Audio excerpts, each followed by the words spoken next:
When you dare to share, you break the silence. When you dare to share, you speak your truth. When you dare to share, you use the full strength of your voice. When you dare to share, it brings opportunity to own your story. So tell it, be heard, and at the same time, your sharing is someone else's learning, inspiration, motivation, empowerment, and hope. There's always an element to each of our stories that remains a secret. For some, we feel it's a dirty little secret. Dare to share your untold story exposes these secrets in a welcoming and positive way. I encourage each of you out there to dare yourself to share what is yours to tell. When we dare, it is the courage to do something really important. Let this be a vow to each and every single one of us that we take risk, we brave, confront, and face what is, while inspiring and empowering all communities. So let's break that silence and tap into mental beauty. This is Salima Jadavji, your podcast host, a practicing clinical social worker, and your mental wellness connoisseur. Welcome to the Dare to Share Your Untold Story podcast, episode number 39, A Depression and the Trenches, followed by Infinite Inspiration. To all my fellow listeners, before we get started, I'm just dropping in a note to give you a heads up that this podcast might be emotionally triggering for you. We do invite guests onto the show who share openly about extremely difficult life moments with exposure and impact of what the struggles have been like. The intensity of each episode could have a variable impact on your emotional and mental well-being based on your own personal story. If at any point the topic becomes uncomfortable or upsetting to you in any way, please do not pressure yourself to listen. Instead, be kind to yourself, do some self-care, and perhaps give another episode a try. Today, I have the pleasure of introducing our wonderful and daring guest, Zach Leotas. Zach is a galactic elder, master keyholder, 12-strain activator, and a podcast host guiding women to live an empowered life as they tap into their higher consciousness realm of infinite possibilities to birth their dreams into reality. Her soul activation process focuses on bringing you home to the truth of who you are. Over the past 20 years, Zach has guided thousands of clients to dissolve the mental and emotional challenges that are keeping them shackled to fear and old habits that no longer serve them. She uses a process that bridges the gap between their thoughts and feelings, activating their soul and opening them to living their greatest potential. By teaching spiritual principles and taking her clients on a journey through the laws that guide the universe, Zach transforms mental chaos into self-awareness, hope, enlightenment, and confusion into clarity. Zach understands from experience that it's during your suffering that you'll unveil the best lessons. Empowering humans to overcome the obstacles in their lives is what ignites Zach. Well, hello, Zach. Welcome to the Dare to Share Your Untold Story podcast. Thank you for having me. Thank you for having me here. It's a great pleasure to be here today. Oh, the pleasure is all mine. Zach, I'm really pumped to have this chat with you today. I genuinely feel such gratitude to have you on the show, and I don't think I can thank you enough for what you're bringing to the table here, just bringing forward openness and willingness to share, and also to just stand by me to sort of take this stance in helping break barriers of mental stigma. So thank you so much. It is my pleasure. I love speaking about this because the stigma is so deep and so thick that many people are just suffering on their own, as I once did, and a lot of other people that I know did. So the more that we bring light to this subject, the more that we give people permission to speak up and realize that they're not alone, that there's 300 million people worldwide right now suffering from mental health. And 900 million suffering from a mental health illness. And there's over 300 types of mental illnesses right now that many people are dealing with. So it's a great pleasure to be here and sharing this subject with you and seeing where we go with this great conversation. Right on. And I like how you said, bringing light to the subject matter and to breaking down the stigmas, because that is essentially what this podcast is about, right? So we're really focusing on untold stories that people go through, whether it's directly about a mental health struggle or something else. Just knowing that no matter what the story is, there's tendencies for mental health impact to be present in some way, and it usually remains unseen, unexpressed, or tucked away. And so this platform serves in a way to break those barriers of mental stigma that have been conditioned in our society. So our presence together, my hope and aim, it's all about encouraging people to share and tell what they usually would have hesitations for expressing. So that's why I'm bringing forward this trend, and it's called the Mental Beauty Rethink. What are your thoughts on that, Zach? I like that mental beauty rethink. Yeah. Really, what is beauty? Beauty is not just an external thing. Beauty is more of an internal thing. Look, I've sat on a couch with the hottest looking guy, and I've always thought to myself, you know what? Just sit there and be quiet, because as soon as you open your mouth, you're just a whole other person. And beauty is not just an outside view; it's an inside perspective of the truth of who you are. Because exactly like the situation I just mentioned, it was like, beauty is is nice to look at for the eye, but it's even better to be felt by the soul. Absolutely, 100%. And it's all parts of us, right? So there's the physical aspect, the emotional, mental aspect, Hmm. spiritual aspect, all of it together brings us to be who we are. Let's embrace it all. Exactly. And it's interesting because this is so coming up right now, and I'm gonna just allow my spirit to speak, but we all have to realize how beautiful we are even when we go through the trenches of darkness. Because in that beauty that we are sitting in is where we see the light. And when we embrace in all parts of it, whoever needs to feel this or listen to this right now, this message is for you. Embrace it and over to overcome it, because when you don't embrace in that, you're not embracing in your truth. And you're going down into that beauty of self in all aspects of your life. Mhm. So you Mhm. can ungift and unravel different parts of you Mhm. that Mhm. maybe you've ignored, right? So whoever needed to hear that, that was coming on really strong through my body right now. Wonderful. What a great message. Already starting with the messages. I admire it. So, are you ready for the question lineup that I've got? Let's go. Okay. All right. Well, I hope you're still up for it. All right. That very first question is my famous question. Zach, give us the newspaper headline of how you would title your untold story. How would it read? Don't let Satan take a part of you. And what do I say? That is the ego. When we look at, I like to use words that are shocking words. And when I say the Mhm. word Satan, sometimes people get so shocked and look at me like, ooh, why would you say that for? And it's just Mhm. like, at the end of the day, we have two parts of us. We have our light side and we have our dark side. Our Mhm. light is our spirit, and our dark side is the ego, if you want to call it, or I like to call it basically Satan. That's because Mhm. that's how I differentiate the voices in my head. Right. And when I differentiate the voices in my head, I know who I could go towards, and I know how who I need to reflect towards. When I say how, it's Mhm. my own thinking that I'm going through at this process. Mhm. So when I differentiate the differences, I recognize the truth of self, and I Mhm. recognize the energy that maybe want to take me down a different path that isn't serving my soul. So don't let Satan take a part of you. That's Mhm. that's your headline. Well, it's definitely catchy. Mhm. All right. So Zach, let's segue right into your untold story. Tell me what it's all about. The who's, what's, when's, where's. When I think of the untold story, I think of the many stories that I told, but only told once I felt comfortable in expressing the story. So the untold stories are the ones that we hold inside of us, are the ones of fear, are the ones of self doubt, and the ones that we judge ourselves and thinking other people are going to talk about us, judge us, say, misinterpret us for who we are. And though we keep those deep, dark stories within ourselves, our sufferings, our fears, our self doubts, our journey that we may be going through. So once I started to tell my story, I started to unravel those stories as well. Because the more I told my story, the better I felt. The more I told my story, the more liberated I felt. So when I think of an untold story, there's not much that I think that I haven't told the world because I healed through my stories. And I always say to myself, if you can't speak your story, you haven't gone through the deepest healing yet of your heart.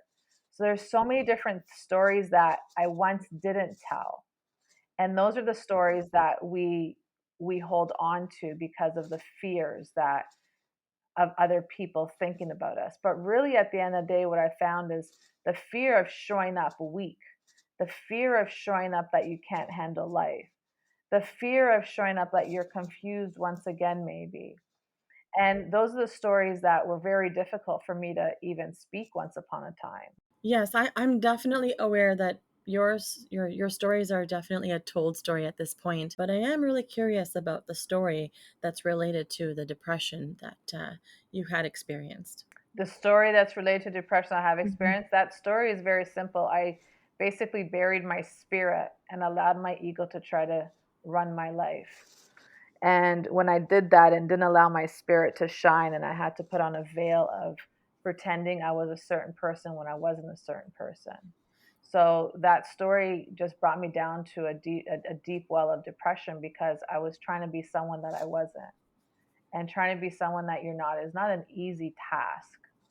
Trying to be someone that people may like is not an easy task because you're putting on this mask of, who you're not rather than who you are. So that brought me down to some trenches out there. But the sense of looking for love outside myself was another thing that Hmm. brought me down the trenches. Nonetheless, Hmm. when you give yourself that opportunity and permission to love yourself and to realize that love is not an external job, but it's an internal job, Hmm. then different things happen. Your story becomes your strength, right? What is Hmm. it that I want in someone? So when I went down through the trenches of depression, expressing those different parts of me that I didn't understand what was going on, because to me, I felt like an independent person. But when I look back, it wasn't that independence. It was that sense of wanting to feel like I was belonging somewhere. Hmm. So then from that point on, you're hiding yourself. And when you hide yourself, what you're doing is that you're putting yourself in a place of depression because you're not who you are. You're afraid of expressing who you are. You're afraid of showing up in your true colorful essence. And this was going on since I was probably 13, 14, 15, 16 years old. Right from that young teenage time period. Yeah, absolutely. Because I was different. I was able to hear spirits. I was able to see spirits. I was able to see certain things. So imagine at 13 years old, back in the 70s and 80s, you say that to someone, you're like one flew off the cuckoo's nest, right? So you learn to live with it and you learn to kind of be someone that you're not. And then it goes into your late teens, early 20s. And then that's when I got depression because I went through cancer afterwards.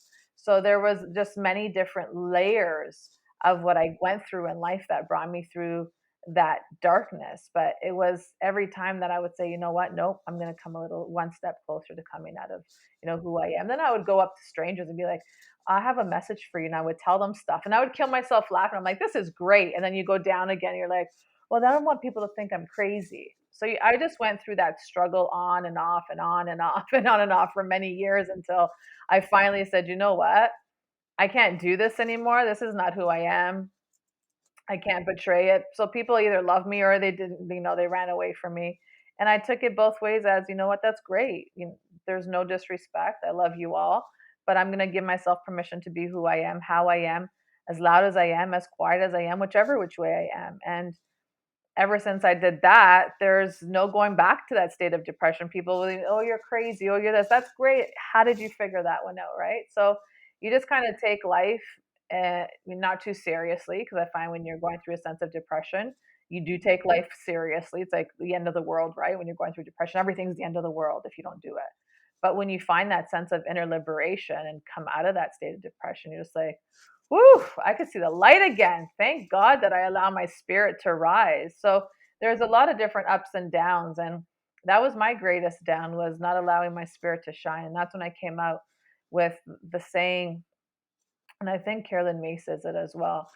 Depression is the absence of the spirit and the rise of the ego. Hmm. And that's Hmm. why I call the ego Satan or the devil, because of Right. all the trenches I've crossed and all the darkness that I dealt with. Hmm. To me, that's down in the underground world, and that's basically where I come from. And so I'm curious, when you said that you started to give yourself permission to be who you were and just really claim all parts of you, what was happening to you just before then for you to be able to recognize that or just fully come to acceptance of that? There was many things that got unraveled, many many things. Just I think you just go through it, and you're just like, I'm just getting older at the end of the day, and there's maybe more years behind me than there could be more years ahead of me, right? So you just kind of say at the end of the day, I really what someone else thinks about me is none of my it's not my business. I always say, well, that's not my business. Whatever that person thinks, Hmm. whatever that person says, that's not my business. I really relate to that. But I'm just curious about, like, yes, you came to some sort of point where you just recognize that, I have to live my life. I have to give myself permission to just be who I am. But I'm just wondering if there was something that you recall that helped you with that transformation. Really, at the end of the day, I've always that was my biggest struggle. So there was many different parts of me that said, I'm coming out. I'm coming out. I want the world to know. And then I would go back in my cave. Oh no, this is too much. And then I would do it again. And every year I would say, I'm coming out, I'm coming out. And people, even my neighbor would say, "Did you come out yet?" And I'm like, not fully, but I'm still getting there. At the end of the day, because after, there's just so much that is inside of you that sometimes, if you come out to the way that your spirit wants you to come out, it's scary, man. Like, especially for me, I don't know. It's different for everyone, but for me, because there's different parts of me that a lot of people don't even know. It's just I'm the only one that really knows me to this extreme of I'm coming out. So it's scary. It's been something that it's on and off, on and off, on and off, but coming out right now is really important for a lot of us. A lot of light workers, healers, creatives, whatever title you want to give yourself. Right now is the most important time to come out. And that's why now I'm happily come out of my spiritual closet and said, you know what, it is what it is. Nothing's going to change. You've gone through it all. But the coming out for myself, it had nothing to do with anyone else. It's just my own thing. Right. Right now, the last couple of years, I never really cared what anyone would think about, you know, my spirituality or my this and that. Those people are out of my life. So now it's just me being, what I say, rebirthed, recreated into my own self, into my true self, and having those boundaries set. And if people don't like the boundaries, then hey, you know what, I'll express them once, express them twice, and if it doesn't work, then our friendship's just not going to work anymore. And I'm just very true to myself now. My energy is expensive. I'm not going to hang out with inexpensive folks at the end of the day. So you just learn and grow, and you come out and you just deal with certain things every day in your life, and it gets easier and it gets better and it becomes more fluid, and all these fun things start happening. As I'm hearing you explain this process to me, what I'm learning is that it really was this gradual process of emerging, right? And integrating, illuminating. And it almost sounds like when you talked about, coming in and out, it almost sounds like there was the sense of you getting comfortably uncomfortable. So if it got too overwhelming, you went back in and then you kept testing the waters until you were able to fully emerge. So that's what it sounded like to me, which is a really fascinating process. And I also really enjoyed hearing you say that your energy is expensive. That's a really Mhm. nice way of that's a very different way of putting it. Yeah, it is. It's been learning for the last, 40 years, 45 years. So that's expensive to be hanging around with one set and thought people. So you just have to learn who you want to be around and the people that you want to surround with yourself with. And I would just surround myself with anyone and everyone, because at the end of the day, I'm not judging you. But then that's great. But my circle now is very small. It's very tight, and it's the people that we support one another and growing.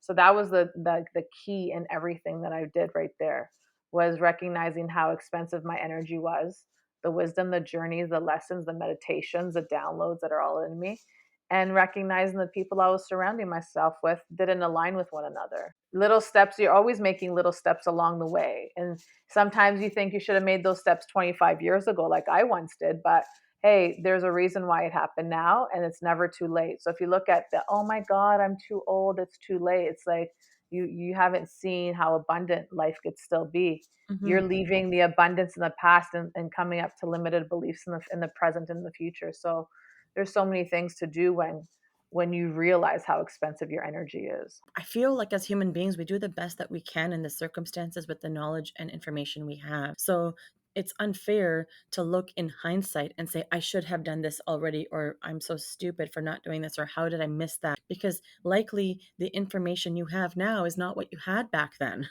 So it's also unfair to tell yourself that you should have already done something, right? So I think it's really important to recognize that Doesn't matter how old I am, each baby step counts. And as long as I'm doing it right now, that's what matters. And you're not falling backwards to the old patterns and beliefs, because that's very easy to do too. Yes.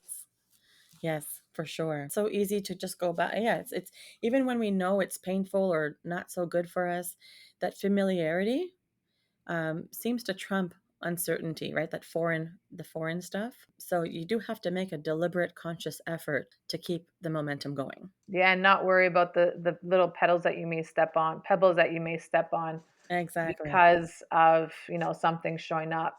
It's really Hmm. about knowing what you want at the end of the day. That's what your Hmm. untold story is. Really Hmm. knowing what you want, because sometimes that's an untold story too, because people don't even know the story that they want to create for themselves. Right. So that untold story could be so many different ways now that, we're having this conversation. Have you told yourself the story that you want, what kind of a life you want to live? We could look at it that way, because I've told myself that story too. But Hmm. that's what's coming down right now is, looking at that untold story that we may have not told ourselves of how we want to live, and are just accepting how we are living. So, Zach, I'm really curious with regards to, everything that you're sharing. I want us to go back to a little bit about like the impacts of the depression. Can you remember what impact you would say the depression had on you? Can you talk a little bit about the mental health impacts at the time? I know that you have moved from it and you have worked through it, but I'm just curious if you can take us back to what some of that impact was like for you going through the depression. Well, 97, when I went through cancer, I really like, I mean, an awakening moment could sometimes feel like a depressive state in your life because things are in chaos. You're not understanding certain things.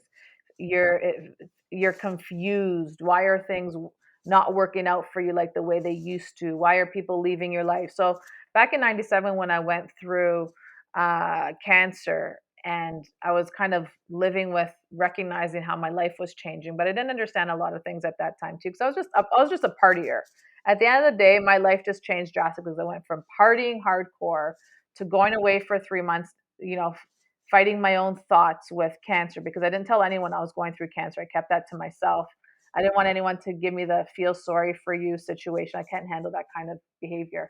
So when I was going through that, after I had my surgery and stuff like that, the biggest impact that I had was changing my diet at the end of the day, because you are what we digest, not what you eat, because at the end of the day we're not digesting everything properly, but we are what we digest. And the more that we, enjoy life through its nourishment, through feeding our body, our mind, our spirit, then we start to recognize a different sense of ourselves. Because I was a person that ate junk food. I was a person, I shouldn't even call it food because it's not food, it's just pure junk, sugar, breads, like greasy foods. Like that was my diet back then.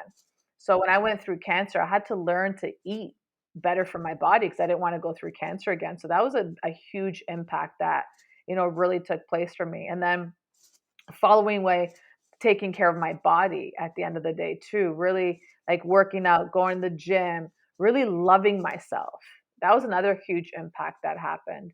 And then, through every different breakup and sad story that comes out of a breakup, I didn't really look into like my so-called broken heart when I was going through these relationships until probably about a couple years ago. I was like, why do I keep on attracting the same kind of thing, even though I've been not with anyone for a while now? But what do I keep on attracting that same thing? And I had to just go into my relationships and kind of dissect that as well.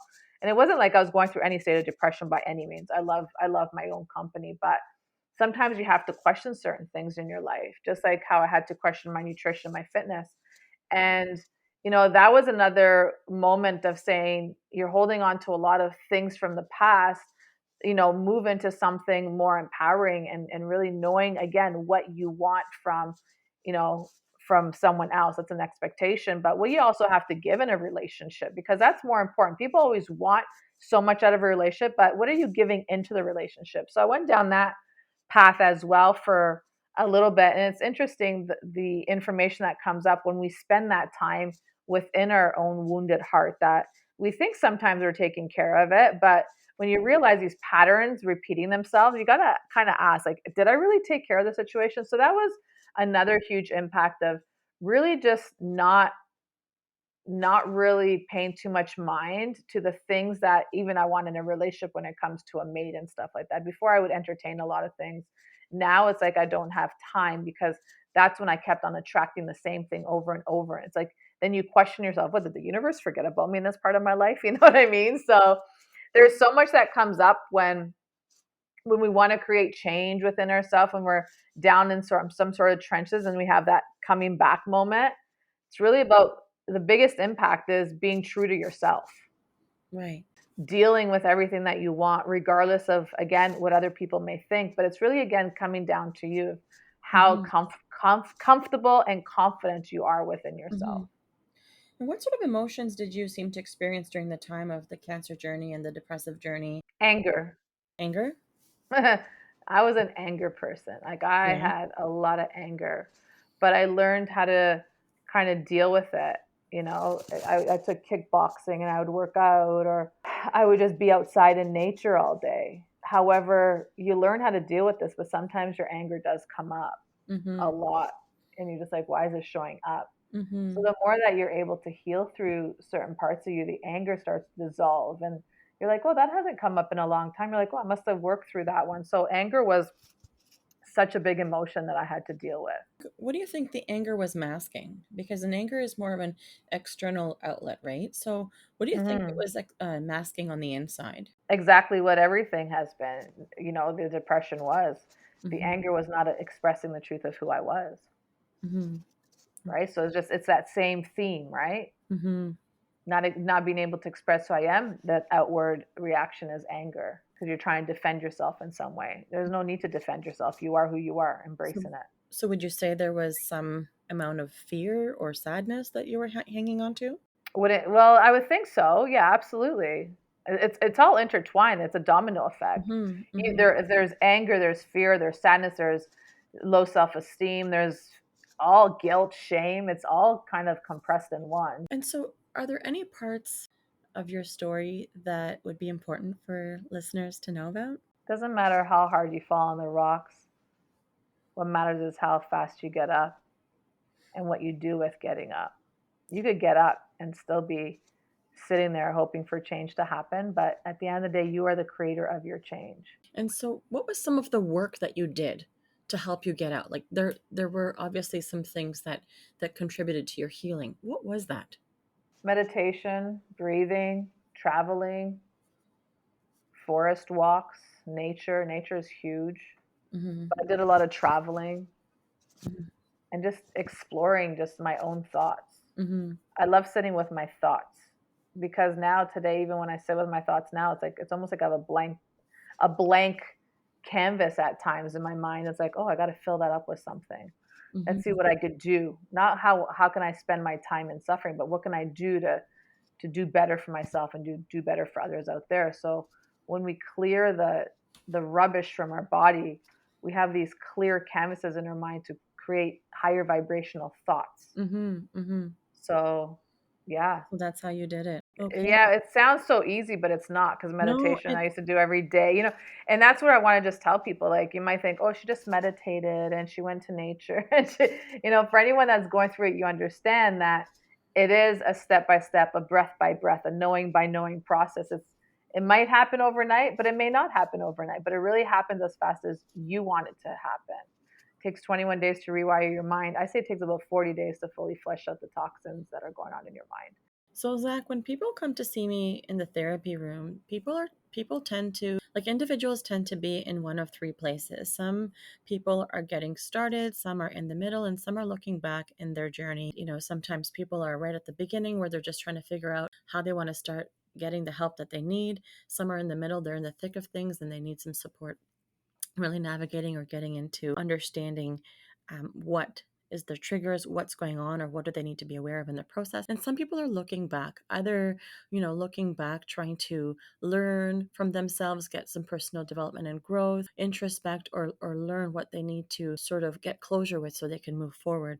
So I guess I'm curious for you, where in the journey would you say that you are? Are you in the middle?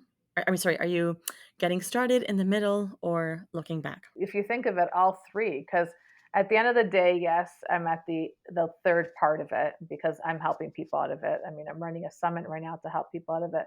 But if we look at it as, I love all three categories that you said, because we're always reflecting and looking back to see how we could start something new, right? So I feel like what you said is something I go through all the time. As much as I'm forward and doing so much for myself, there's still a process where I go through the other two steps and reflect and move back and continuously find different tools and techniques. So Mhm. I'm a bit of all three of them at the end of the day. It doesn't matter how far ahead you are from everyone else, you're still your own journey of going back and reflecting and Mhm. seeing how you could change things on a different basis. What do you want to remember about the process of your healing journey? That it's up to you. It's really up to you and nobody else. I tell myself that all the time. You're the only one that's going to do the work. You're the only one that's going to get you out of it. It's up to you. You have control of your life. No one else does. You have control of your thoughts. No one else does.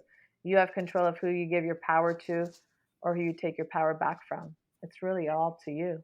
And so, what would you say that you're grateful for with encountering this journey of, the cancer and the depression and the trenches that you've gone through? What are you grateful for? Recognizing my strength. Even in the middle of depression, I was going through depression. I would say, "Thank you, God, for allowing me to go through this, so I could recognize the truth of who I am." That was something I always said, and I used to tell people, "Don't be grateful for only the good things in your life. Be grateful for everything in your life, Hmm. because it's that dark moment that taught you the light that you are. It's that dark, fierce situation that you may be going through that taught you what you want." you Right. know so I'm always grateful for everything that I've gone through. Like I said, even going through it, I said, "Thank you, God, for allowing me to go through this," because it taught me this, my inner strength. It taught me how strong I am. It taught me how powerful my mind could be when I put it to work, or how powerful my spirit is. Right. And that's exactly what I'm running away from in my own self, is my own power. And that's what we all run away from, is our own power, Right. because we knew that if we know that if we take back our power from who we're given to, regardless if it's our spouse, our boss, our career, once we take back and take control of things, then we realize how powerful we are, and then we move forward again. And Zach, what would be your key message to the listeners of our show? What is it that you want in your life? How bad do you want it, and how important is it to you? Could you repeat it one more time so they can really take it in? Know what the funny thing is? I was trying to think of the three steps again, and it just slipped my mind because it just came through me. What is it that you want?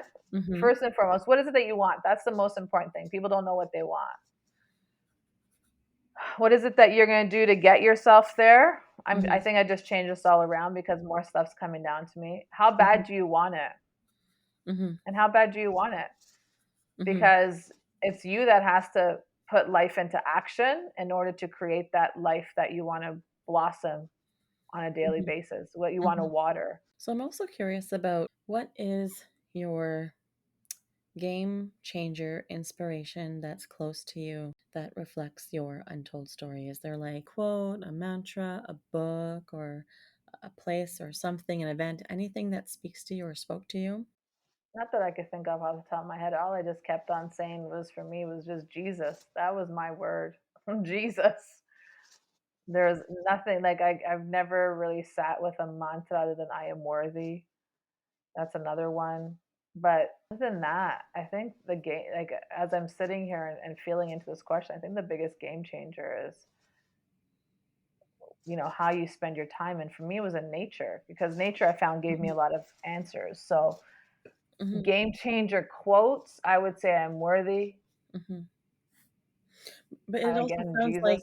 like nature being an environment is kind of what gave you some of the healing. Just Oh, I curious. know. Yeah, Yeah, absolutely. But I'm I'm just just curious whether saying, it doesn't for have to be a quote. It could be a quote, it could be a mantra. There, just something that was really healing or really helped you sort of move along. yeah, I would say nature, and then just having these conversations with myself, basically. I was Mhm. just rewriting my narrative in my Mhm. head. Mhm. And, I could sit here and all of a sudden my own subconscious mind starts playing this narrative that I implanted in there. And it's like, wow, you're still on that one. Perfect. Mhm. Because those are the things that I would talk to myself in the forest when I went for my Mhm. walk. So really, nature really spoke to me. So that's why I say nature. And that's why I don't really, Mhm. I say mantras, like I said, like the "I'm worthy," but every time A mantra always changes. An Mhm. affirmation will always change depending on where I'm at. Mhm. There's times where I might use a mantra for a month or two, and then all of a sudden it will change. So there's nothing that comes off the top of my head other than, I'm blessed, even though at times I felt like I was, in a sense, feeling cursed with the gifts that I had because it was so difficult to navigate life. Mhm. But now that I could say, like, I'm so blessed, I'm grateful. That's another Mhm. thing I say. I'm grateful. Thank you. Thank you. That's the biggest one that's coming from me. Thank you. Thank you. Mhm. Because when you give thanks to things that you have going on, and Mhm. you give thanks to, whatever it is that you are receiving, it's like more comes your way. I like to give thanks to every morning that I open up my eyes. Thank you for this day. Thank Mhm. you that I could get to do this all over again. So my affirmations would be thank you. Mhm. Very simple. This is one thing that we don't realize as humans, because humans like to complicate life, but Mhm. spirit keeps things so simple. So if you start saying thank you or I'm so grateful for, Mhm. you start realizing your life just changes. So thank you was one of the biggest blessings that I'd say. I always say it, and I always look up in the sky and I'll say thank you. Like, something's coming out of the sky, or there's an opportunity that's showing up. It's like, thank you, thank you, thank you for that. I Right. see how this is going through. So thank Mhm. you is probably the best affirmation mantra Mhm. story you could say. It sounds like, along with perception, you're not taking anything for granted.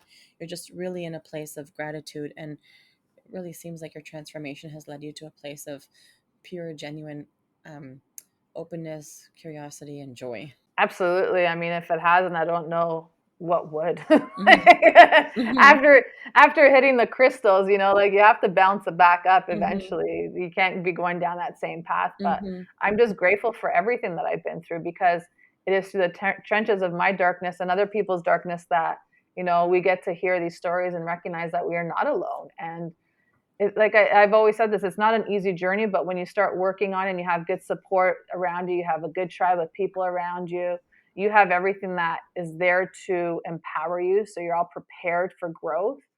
At the end of the day, we're here to do this. And that's Mhm. why I'm grateful to work with women that may be in this transitional phase in their life and Right. they're confused, because I know what that feels like. But for me, it's about teaching people the energetic Mhm. frequency, so when you connect to that energetic frequency of your emotions, your thoughts, what you want, life speeds up that much quicker, because now you have awareness in something that you may not fully understand. Right.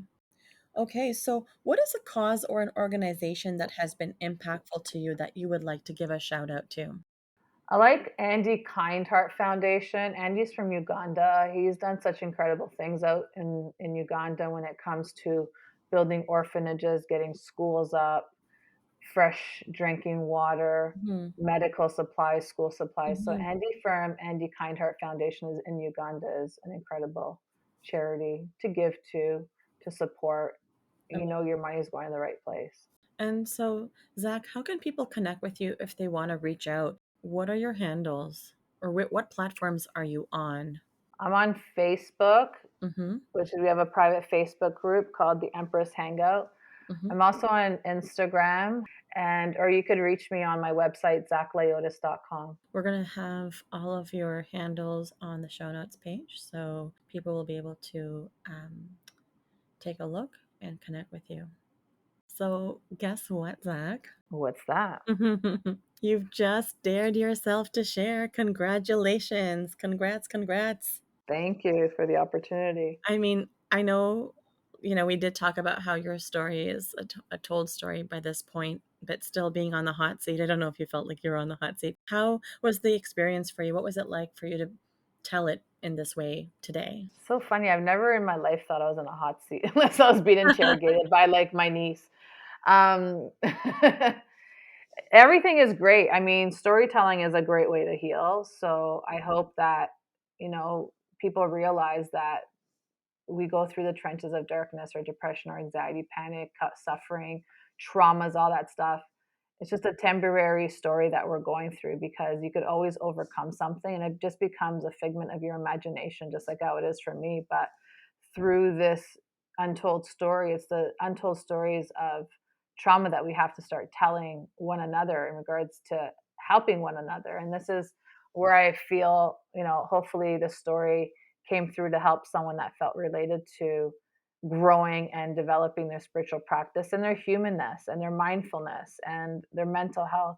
I'm sure your story is going to be something that will spark for listeners for sure. And Zach, I'm so thankful for your willingness to be part of this podcast, and you sharing with such wisdom and awareness and clarity. I really have a lot of gratitude in how you were able to get deeper in some of the difficult aspects of the journey that you've been on. You really have incredible knowledge and perspective and energy, and just even your energy and how you show up to share. So thank you for the deep conversation and for all your sharing.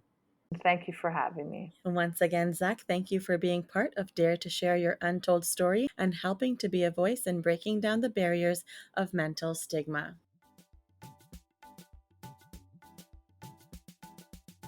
To all of our listeners, if you like what you've been hearing on this podcast and you want to be part of breaking down barriers of mental stigma, I invite you to go wherever you are listening to the episode and hit subscribe. Leave us a comment or a review of the episode and maybe how you relate to it. To learn more about what we offer, visit www.daretoheal.co. And if you are feeling ready and brave to share, please submit your story by visiting www.daretoshare.co. Thanks for joining in.